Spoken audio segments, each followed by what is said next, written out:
Hello, Virgo. I hope you're well. Here we are. My name is Jeffrey. I am an artist and a healer and a tarot reader. I'm a good cook. I'm pretty funny. You know, we're complicated, aren't we? Humans, I mean. And this is your reading for April 2020.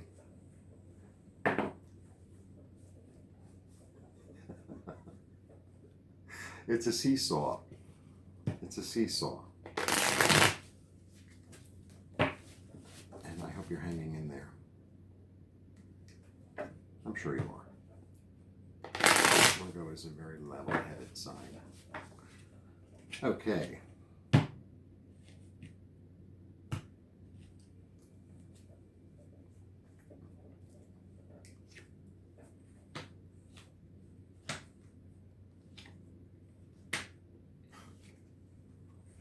Below, above, behind, glasses. Okay. Oh, your card. You see that? The Hermit.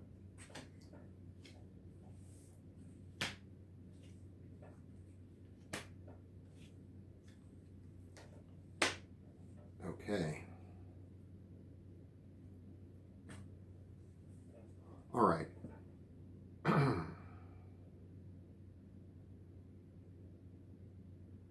Well, above you, you're a very level-headed type of person. You're ruled by Mercury, so you're thinking about it, you're balancing. Why does the light keep on changing? I wish I knew. I'm new, whatever. We're doing the best we can.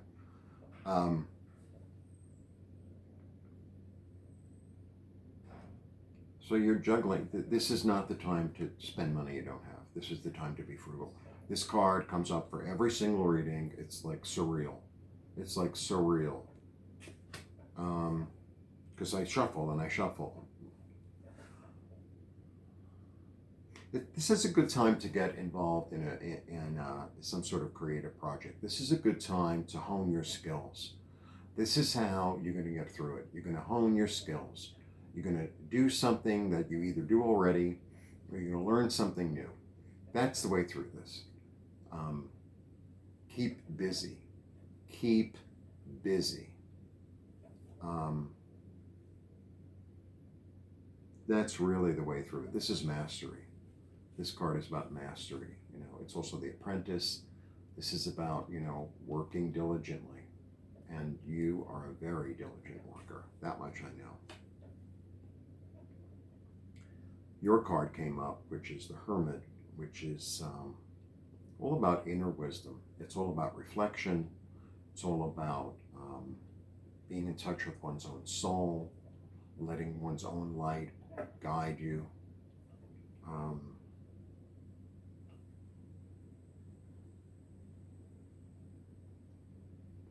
Your hopes and fears,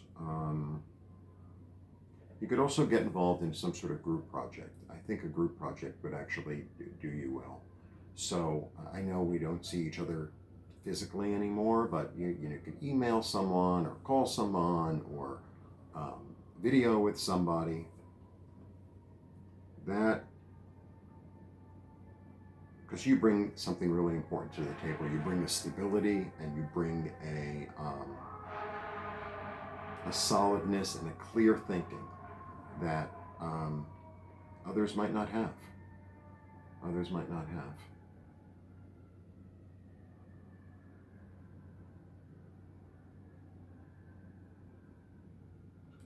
If something is offered to you,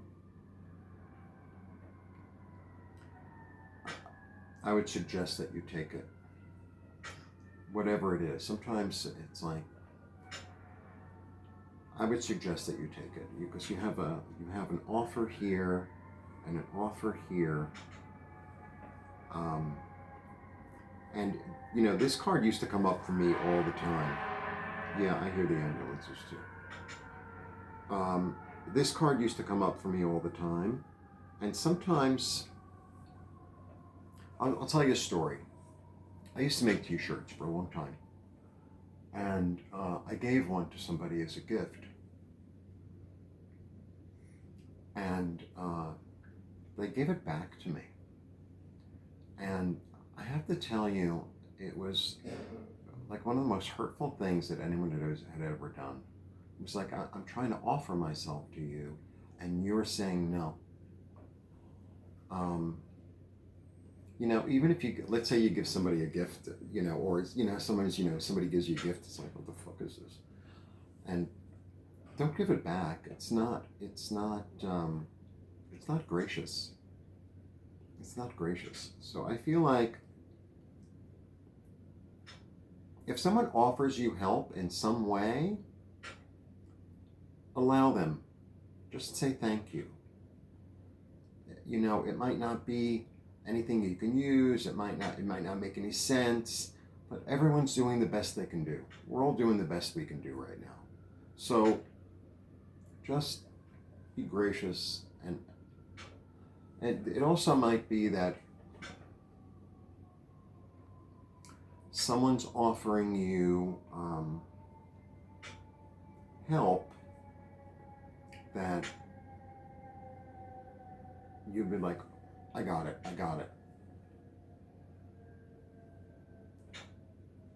Let them help you.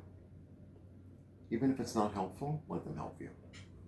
You know, allow them to be part of it. Whatever it is. That's what I'm pretty much getting. Now you end on the Tower. The Tower is kind of where we're at. This is where we're all at.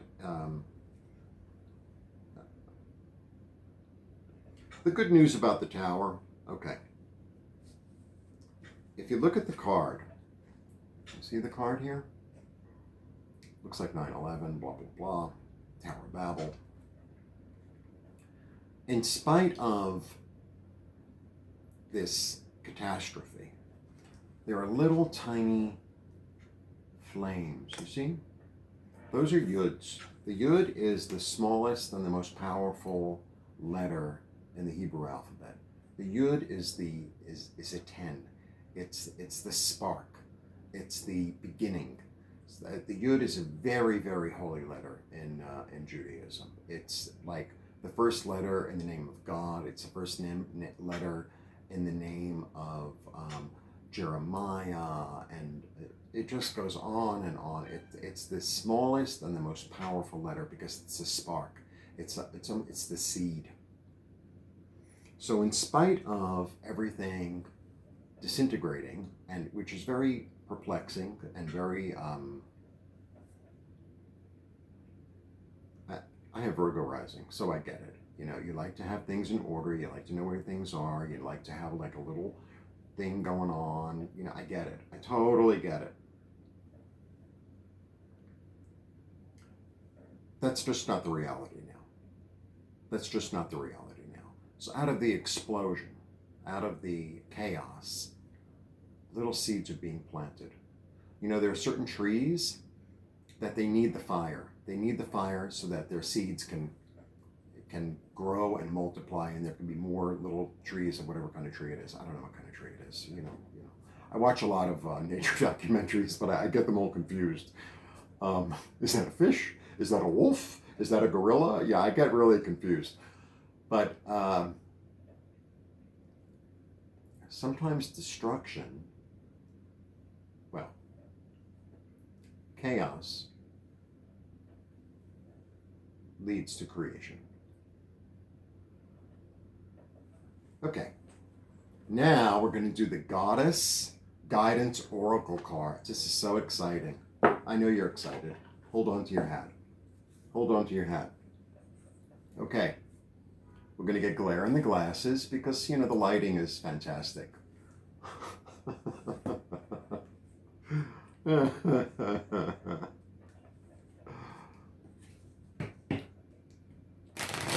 Okay. This is a deck that actually was given to me by a Virgo. Thank you, Siggy.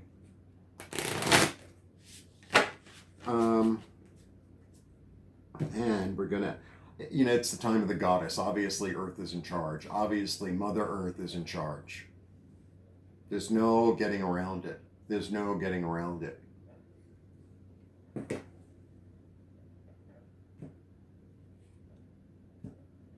I hope I did that right.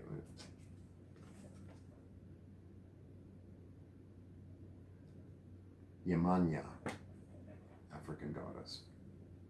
Golden opportunity. There you go. So, you know, out of all the cards, this is probably the most negative in this reading. Well, it is.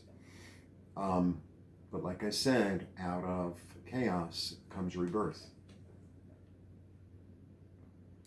Important doors are opening for you right now.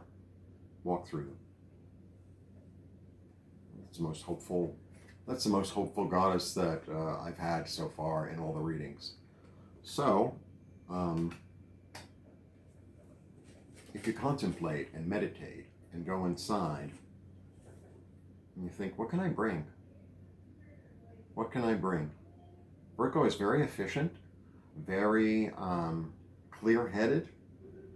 What can I bring to the situation that'll make it better? It's an opportunity for service, and that ultimately is your, that's your energy, you know. The energy of Virgo is the mother and child as one. This is why Virgo is so meticulous, because she is protecting her child. So she puts her own needs on the side in order for her child. Don't forget, Demeter went right to hell. She didn't like, oh, well, you know, Zeus, there's a problem. She went right to Hades and said, I want my daughter back. And he was like, oh, you know, she ate the seeds, and you know, she's like, okay, nothing's gonna grow. Nothing's gonna grow, yo. Nothing. So they came to a deal. They came to an understanding. I feel like we need to come to an understanding with ourselves, with each other, with the earth, all nations, all peoples. That's where we're at. And I know that we're going to weather the storm, especially if we have Virgos involved. Okay? Pretend this is a nicer color. It's so comfortable. It's so comfortable. And it's a nicer color in person. Blessings.